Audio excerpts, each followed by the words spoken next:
Hello friends. तो आज हम लोग शुरू करेंगे एसएससी जीडी के कुछ महत्वपूर्ण प्रश्न जो कि आपके एग्ज़ाम में बार बार रिपीट होते हैं। यहीं बार बार क्वेश्चन पूछे जाते हैं और इसी पैटर्न पे पूछे जाते हैं या फिर यहीं एज इट इज़ रिपीट हो जाते हैं। तो आज का हमारा क्लास है मैथ का और यहाँ से हम लोग का मैथ का क्लास स्टार्ट हो चुका है और प्रीवियस ईयर के जितने क्वेश्चन हैं सभी चलेंगे और जो लेटेस्ट पैटर्न के क्वेश्चन हैं वो भी आपका इंक्लूड रहेगा। ठीक है, तो यदि आप हमारे चैनल का नाम नहीं जानते हैं तो जान जाइए, L2H स्टडी है। आप इसे सब्सक्राइब करना चाहें तो सब्सक्राइब कर सकते हैं और इसका जो प्लेलिस्ट है आपको डिस्क्रिप्शन बॉक्स में मिल जाएगा। ठीक, तो प्लेलिस्ट पे आप जाके पूरा अपना क्लास कर सकते हैं। ठीक है, तो चलिए बिना देरी किए हम लोग देखते हैं कि आज का हमारा पहला क्वेश्चन क्या है। तो हमारा पहला क्वेश्चन है, वह बड़ी से बड़ी संख्या जिसे 70 और 125 में भाग करने पर क्रमशः 5 और 8 बचता है। यानी कि हम लोग को बड़ी से बड़ी संख्या ज्ञात करना है जिसमें क्रमशः भाग करने पर क्या बचता है, 5 और 8 बचता है, यानी कि शेषफल 8 बढ़ता है। तो देखिए, जब भी आपको क्वेश्चन में बड़ी से बड़ी संख्या दे दे तो आप लोग एक बात को ध्यान रखिएगा कि हम लोग को HCF निकालना होगा। यानी कि HCF का मतलब होता है हाईएस्ट कॉमन फैक्टर। इसको हम लोग हिंदी में आप लोग सुने होंगे बचपन से ही, मसा कहते हैं। ठीक, तो इसमें कहीं ना कहीं क्वेश्चन में हम लोग मसा निकालेंगे तो हम लोग का आंसर आ जाएगा। ठीक है, तो बड़ी से बड़ी संख्या हम लोग को ज्ञात करना है। तो सबसे पहले हम लोग सॉल्व कैसे करेंगे इसे देखिए। तो जब इसको क्रमशः 5 और 8 बच रहा है तो हम लोग सबसे जो शेषफल जो हम लोग का बच रहा है उसे हम लोग घटा देंगे। यानी कि 170 में से 5 घटा देंगे और 125 में से हम लोग 8 घटा देंगे। तो जब 70 में से 5 घटाएंगे तो 65 और ये हो जाएगा 117। ठीक, यहाँ तक तो क्लियर है। अब देखिए, अब यहाँ पे लग जाएगा। उसके बाद हम लोग सेकेंड स्टेप क्या करेंगे, HCF निकाल लेंगे। तो HCF निकालने के लिए हम लोग क्या करेंगे, देखिए 65 का HCF यानी कि गुणनखंड जब हम करेंगे तो ये होगा 13 गुणे 5, 13 × 5 = 65 और 117 का जब HCF निकालेंगे तो हम लोग का होगा 13 गुणे 3 हो जाएगा, 13 × 3 = 39, 39 × 3 = 17 यानी कि 29 27 यानी कि 17, यानी कि 13 गुणे 3 गुणे 3 गुणे 3। अब देखिए, हाईएस्ट कॉमन फैक्टर, HCF का मतलब होता है हाईएस्ट कॉमन फैक्टर, यानी कि जो दोनों में सबसे बड़ा कॉमन हो उसी का हम लोग का आंसर हो जाएगा। तो यानी कि ये दोनों में ये 13 आप लोग का कॉमन दिख रहा है तो हम लोग का 13 आपका आंसर हो जाएगा। ठीक, तो ये आपका 13 आंसर आ जाएगा। चूँकि ये क्वेश्चन प्रीवियस ईयर में आ चुका है। देखिए, बहुत आसान क्वेश्चन था। अब चलिए हम लोग नेक्स्ट क्वेश्चन पे चलते हैं। तो नेक्स्ट क्वेश्चन है, देखिए ये भी बहुत आसान क्वेश्चन है, बस इसको लैंग्वेज को पकड़ना है और ये लग जाएगा। तो देखिए दिया है, A और B का लघुत्तम समापवर्तक 42 है। ठीक है, A और B का लघुत्तम समापवर्तक 42 है और 5A और 11B का लघुत्तम समापवर्तक क्या होगा। ठीक, तो 5A और 11B का हम लोग को पूछ दिया है। तो देखिए A और B लघुत्तम समापवर्तक निकालने के लिए एक फार्मूला होता है। कोई भी संख्या निकालने के लिए एक फार्मूला होता है, यानी कि फार्मूला देखिए, ये बहुत फेमस कॉन्सेप्ट है। फर्स्ट संख्या गुणे सेकेंड संख्या और ये हो जाएगा LCM बराबर LCM इंटू HCF। अब इसमें जहाँ जहाँ आपको जो वैल्यू दिया है उसी को पुट करेंगे, जो नहीं दिया है उसको छोड़ देंगे। अब देखिए, यहाँ पे फर्स्ट संख्या दिया है A और यहाँ पे सेकेंड दिया है B और गुणे आपका इसका वैल्यू दिया है 42। अब देखिए, ये आपका समीकरण 1 मान लीजिए, चाहे इसको छोड़ दीजिए, ऐसे कुछ मत मानिए। ठीक, अब चलिए हम लोग को इसका वैल्यू निकालना है, यानी कि 5A गुणे 11B। तो इसी का हम लोग को वैल्यू निकालना है। तो इसको जब सॉल्व करेंगे तो 5A ये हो जाएगा आपका 11 × 5 = 55 AB। अब देखिए AB का वैल्यू आपका दिया है 42, तो हम लोग कर देंगे 55 गुणे 42 कर देंगे तो आपका हो जाएगा। देखिए इसको सॉल्व करने के लिए 55 में हम 5 में 2 से गुणा करेंगे तो लास्ट में 0 आएगा, यानी कि ये ऑप्शन तो नहीं होगा। इन तीनों में से कोई भी ऑप्शन है। अब देखिए जब बड़ा जो सवाल आता है इसको जल्दी से सॉल्व करने के लिए देखिए हम लोग क्या करेंगे, 55 का हम लोग 40 बार लगभग, पहले यहाँ पे 42 है तो इसको 40 मानिए एक नज़र में, यानी कि 40 और प्लस 2 कर देते हैं। ठीक, तो 55 का हम लोग 40 में गुणा करेंगे तो आप लोग देखिए 5 चौक को 20 हो जाएगा। ठीक, और 5 चौक को 20 2 22 हो जाएगा, यानी कि ये लगभग 2200। ठीक, और 2 है तो 2200 से जस्ट ऊपर जो भी आंसर रहेगा वो हम लोग का सही हो जाएगा। तो 2200 से जस्ट ऊपर जो आपका आंसर है ऑप्शन में दिख रहा है 2310, तो यानी कि हम लोग का आंसर हो जाएगा 2310। तो ये हम लोग का कैलकुलेशन जो है फास्ट करने का तरीका है। ऐसे ही आप लोग थोड़ा सा कॉमन सेंस लगा के आप लोग थोड़ा सा कैलकुलेशन को फास्ट कर सकते हैं और अपने एग्ज़ाम में अच्छे नंबर स्कोर कर सकते हैं। तो ठीक, तो हम लोग का आंसर आ चुका है 2310। अब चलिए हम लोग नेक्स्ट क्वेश्चन की तरफ बढ़ते हैं। तो नेक्स्ट क्वेश्चन है हम लोग का, देखिए दिया है क्वेश्चन में, मान लीजिए यक्स एक छोटी संख्या, छोटी से छोटी प्राकृतिक संख्या है जिसे 21, 33, 35 और 55 में भाग देने पर प्रत्येक दशा में शेषफल 3 आता है। यानी कि ये जो शेषफल एक्स्ट्रा जो है 3 आता है, लेकिन यक्स 67 से पूर्णतः विभाज्य है। जो यक्स का वैल्यू है वो 67 से पूर्णतः विभाज्य है।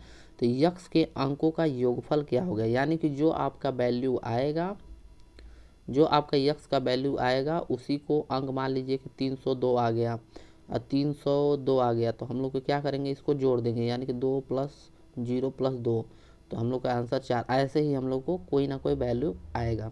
तो चलिए इसको हम लोग सॉल्व करते हैं।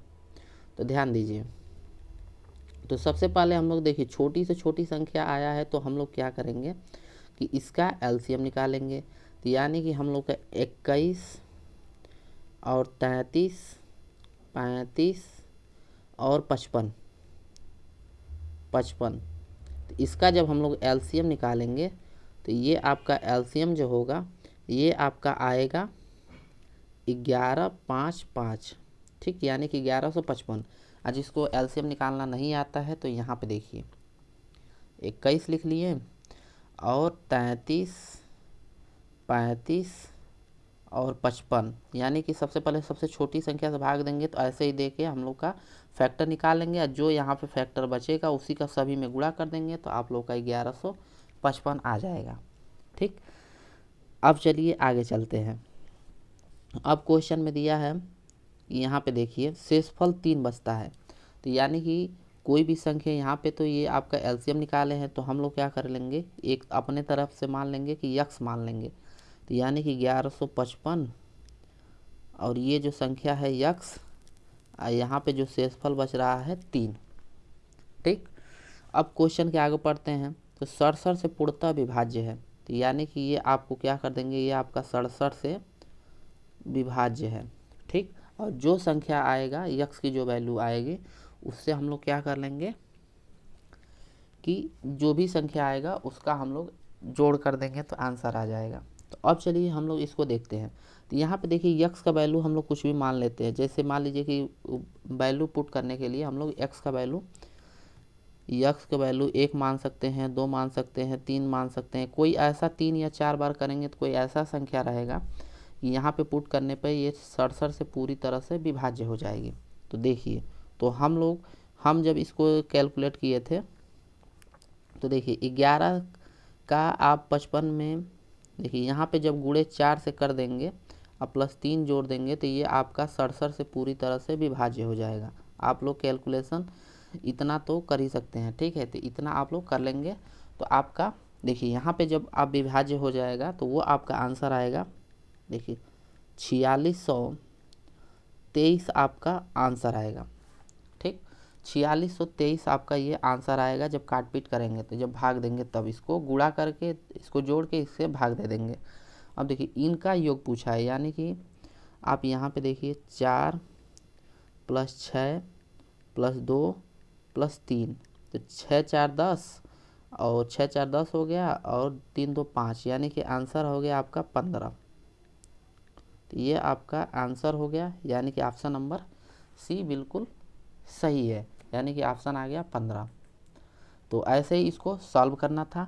तो अब चलिए नेक्स्ट क्वेश्चन की तरफ चलते हैं। तो नेक्स्ट क्वेश्चन है हम लोगों का, ये भी आपका क्वेश्चन एसएससी जीडी में 2021 वाले में ये क्वेश्चन बिल्कुल हूबहू एज इट इज यही क्वेश्चन पूछा था, क्योंकि थोड़ा सा टफ है लेकिन इसको देखेंगे। अब चलिए नेक्स्ट क्वेश्चन की तरफ देखिए। नेक्स्ट क्वेश्चन है, यदि संख्या 9, 5, 3 XY 0 3 और 11 से विभाज्य है तो सैकड़ा और दहाई के स्थान पर गैर शून्य अंक क्रमशः ज्ञात करना था। देखिए गैर शून्य का मतलब कि यहाँ पे जीरो नहीं होना चाहिए, यानी कि नॉन जीरो। इसका जब इंग्लिश मीनिंग देखेंगे तो ये हो जाएगा नॉन जीरो, अर्थात जीरो वैल्यू नहीं होना चाहिए, ठीक, और बाकी कोई वैल्यू हो जाना चाहिए। तो अब हम लोग देखेंगे यहाँ पे, देखिए 3 और 11। तो देखिए अब 3 का थोड़ा सा नियम समझ लेते हैं। 3 का कोई भी नियम है, मान लीजिए कि कोई हमको संख्या दे दिया, तो हमको मान लीजिए कोई बड़ा संख्या दे दी, जैसे 4, 3, 5, 6, 7, 8। तो हम लोग को जल्दी से पता करना है कि ये 3 से कटेगा कि नहीं कटेगा। तो इसको हम लोग क्या कर देंगे, 3 का नियम ये कहता है कि कोई भी संख्या रहे, कोई बड़ी से बड़ी संख्या रहे, यदि जोड़ने पर, इन सभी संख्याओं को जोड़ने पर 3 से विभाजित हो जाएगा तो वो संख्या पूरा 3 से कट जाएगा। तो देखिए, तो यानी कि 4, 3, 7 और 7, 3, 10 और 10, 5, 15, 15, 6, 21, 21, 8, यानी कि ये हो जाएगा आपका 29। तो 21, 8, 29, तो ये बिल्कुल 3 से नहीं कटेगा, तो ये बिल्कुल 3 से भाग नहीं जाएगा। तो ऐसे ही जो मान लीजिए कि यहाँ पे 7 होता तो ये आपका 6 होता तो ये 27 आ जाता, तो ये 3 से कट जाता, ठीक है, तो ये पूरा विभाजित हो जाता। तो अब चलिए इसी को 3 से विभाजित करने का संख्या समझ गए। अब देखिए जो 11 से विभाजित होने वाली संख्या है उसको समझते हैं। देखिए कोई भी संख्या है उसका एकांतर करने का मतलब, मान लीजिए कि आपका 4 हो गया, 3 हो गया, फिर 4 हो गया, फिर 3 हो गया, ठीक, और यहाँ पे फिर 4 हो गया और यहाँ पे फिर 3 मान लीजिए। तो इनका एकांतर, यानी कि ये और ये, एकांतर का मतलब ये वाला, ये नहीं होगा, ये होगा एकांतर एक अंक छोड़ के, ठीक। और फिर ये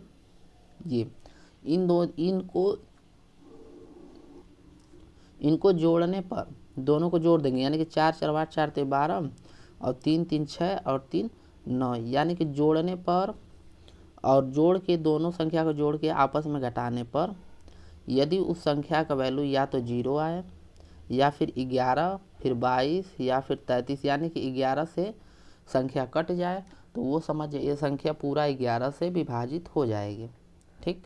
तो इतना हम लोग समझ चुके हैं। तो अब चलिए इसको सॉल्व करते हैं। अब देखिए, तो ये पहले 3 के नियम से हम लोग समझते हैं। तो इसमें ऑप्शन के मदद भी लेंगे हम लोग, लेकिन कब लेंगे ये थोड़ा सा ध्यान दीजिए। तो सबसे पहले हम लोग करेंगे 3 + 5 + 3, ठीक, प्लस x और प्लस y + 0। तो ये हो जाएगा 17, 9, 5, 14, 3, 17, 17x और y। अब देखिए 17x और y, तो हम लोग इसको देखने के लिए कि ये संख्या आ सकता है कि नहीं, तो अब हम लोग ध्यान देंगे कि, अब देखिए ऑप्शन से देखते हैं। तो ऑप्शन में यदि यहाँ पे x की जगह पे 1 रख देंगे और y की जगह पे हम लोग क्या रख देंगे, 4 रख देंगे, तो देखिए 17 यानी कि 18 हो जाएगा, यहाँ पे 1 रखेंगे तो फिर 4 जोड़ देंगे तो 22 हो जाएगा। तो 11 से तो कट जाएगा, लेकिन जो यहाँ पे 4 रखेंगे तो यहाँ पे टोटल संख्या जोड़ेंगे तो 22 हो जाएगा।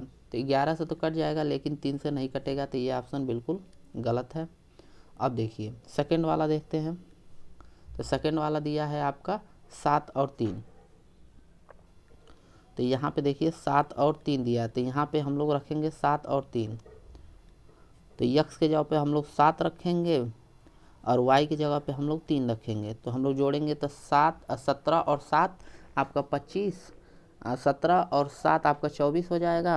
अरे सॉरी, 17 और 7 आपका 24 और 3 जोड़ेंगे तो ये हो जाएगा आपका 27, ठीक। 17 और 7 कितना होता है, 17 और 2 19 और 19 और 5 24, 27, यानी कि 27। अब देखिए ये 3 से कट जाएगा, ये 3 से कट जाएगा, लेकिन जब इसको आपस में घटाएंगे, ये 3 से तो कट जाएगा क्योंकि ये 3 का नियम यहाँ पे फॉलो हो रहा है, तो 3 से कट जाएगा, यानी कि 27 आपका 3 से कट जाएगा। अब लेकिन देखिए यहाँ पे जब हम 7 रखेंगे और यहाँ पे 3 रखेंगे तो देखिए, तो दूसरा नियम ये कहता है, देखिए दूसरा नियम ये कहता है 9 5 3 और 7 रखेंगे और 3 रखेंगे तो देखिए इसको जोड़ देंगे तो यानी कि 9 3 12, 12 3 15 और 7 5 12, यानी कि ये हो जाएगा यानी कि 12। तो ये आपका 3 आ रहा है, चूँकि ये ना तो 0 आ रहा है ना तो 11 का मल्टीपल आ रहा है, तो ये बिल्कुल ऑप्शन ये भी नहीं होगा। तो ये ऑप्शन कट गया और ये ऑप्शन कट गया। अब चलिए इसको रख के देखते हैं। तो हम लोग उतारेंगे, देखिए 9 आ गया, 5 आ गया, 3 आ गया और प्लस 3 आ गया। तीसरा वाला ऑप्शन देखिएगा 3 आ गया, अब फिर y की जगह पे हम लोग 7 रख देंगे। तो अब देखिए इसको जोड़िए, तो 9 5 9 और 5 हो गया 14, 14 3 17, 17 3 20 और 20 7 27, यानी कि ये तो 3 से आपका कट जाएगा पूरा पूरा। अब देखिए, अब इसको देखते हैं, 11 का नियम लगाते हैं। तो 11 का नियम एकांतर को जोड़ेंगे, तो देखिए इसको जोड़ लेंगे, इसको जोड़ लेंगे, यानी कि 9 और 3 12, अब 12 5 17, ठीक। अरे 12 और 7 19, 7 जोड़ना था ना, 19। अब देखिए यहाँ पे 5 और 3 18, यानी कि और 5 और 3 8 होगा, तो यानी कि आपका हो जाएगा 11। तो 11 का 11 में जब भाग देंगे तो ये बिल्कुल कट जाएगा। तो यानी कि ऑप्शन नंबर सी बिल्कुल मैच कर रहा है, ठीक है। तो आई होप कि आप लोगों को ये क्वेश्चन आपको अच्छे से समझ में आया होगा। और ये भी जो है आपका 2021 के एसएससी जीडी में पूछा हुआ था, तो आप लोग इसको भी स्किप नहीं करेंगे। तो अब चलिए हम लोग का नेक्स्ट क्वेश्चन है और लास्ट क्वेश्चन है। तो देखिए इसको देखिए, तो ये तो बहुत आसान है, बस समझने की बात है। अब देखिए ये क्वेश्चन का एचसीएफ निकालना है, यानी कि महत्तम समापवर्तक, यानी कि हाईएस्ट कॉमन फैक्टर। तो इसका सूत्र जान जाइए। जब भी आपको एचसीएफ, यहाँ पे देखिए एचसीएफ की बात करें, एचसीएफ की बात करें तो आप लोग जब भी भिन्न में, ये जब भी आपका ऐसा क्वेश्चन दिया हो और आपका एचसीएफ की बात करें, ऐसा क्वेश्चन दिया हो आपको एचसीएफ की बात करें, तो आप लोग फार्मूला है एचसीएफ का, देखिए ऊपर होगा हाईएस्ट कॉमन फैक्टर, यानी कि इसका एचसीएफ ऊपर वाला का एचसीएफ निकाल लेंगे और नीचे वाला का एलसीएम निकाल लेंगे, ठीक। लोएस्ट कॉमन फैक्टर यानी कि सभी का गुणनखंड कर देंगे। तो ऊपर वाला का एचसीएफ निकालेंगे तो देखिए, तो यहाँ पे हम लोग समझते हैं 11 का एचसीएफ 11 ही होता है और 9 का एचसीएफ यानी कि 3 गुणे 3 होगा, और इसका निकालेंगे 9 का गुणनखंड करेंगे 16 का होगा आपका 2 गुणे 2 गुणे 2 गुणे 2, और 10 का 5 गुणे 10 का यहाँ पे देख लेते हैं, तो 5 गुणे आपका 2। तो देखिए ऐसा कोई भी वैल्यू नहीं है जो सभी में मैच कर रहा है। तो देखिए जब किसी में वैल्यू मैच नहीं करता है, ध्यान दीजिए, जब कोई आपस में वैल्यू सभी में हाईएस्ट कॉमन फैक्टर कोई एक मिल ही नहीं रहा है, क्योंकि यहाँ पे 11 हो गया तो इससे नहीं मैच कर रहा है, और यहाँ पे 3 3 है, और कोई भी जब मैच ना करे तो उसके जगह पे हम लोग मान लेते हैं 1, ठीक। अब देखिए, अब जो हम लोग का इसका एलसीएम निकालेंगे, तो एलसीएम निकालेंगे नीचे वाला का एलसीएम निकालेंगे, यानी कि 25 20 और 15, 25 20 और 15 और 33 का जब एलसीएम निकालेंगे तो देखिए 5 से ये पहले काटते हैं, तो 5 5 25, 5 4 20, 5 3 15 और 3 हो जाएगा।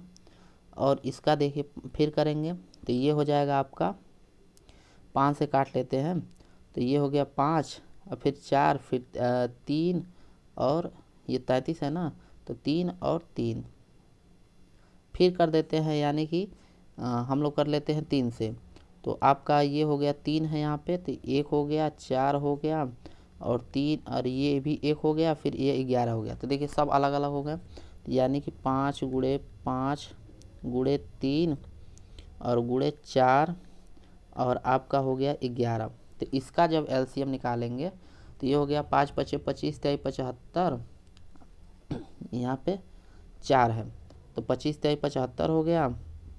अब 75 में जब हम 4 से गुणा करेंगे तो देखिए 75 दुना के आपका हो जाएगा 7 दूना के 14, 150, 150 यानी कि 300, तो 75 चौके आपका हो जाएगा 300।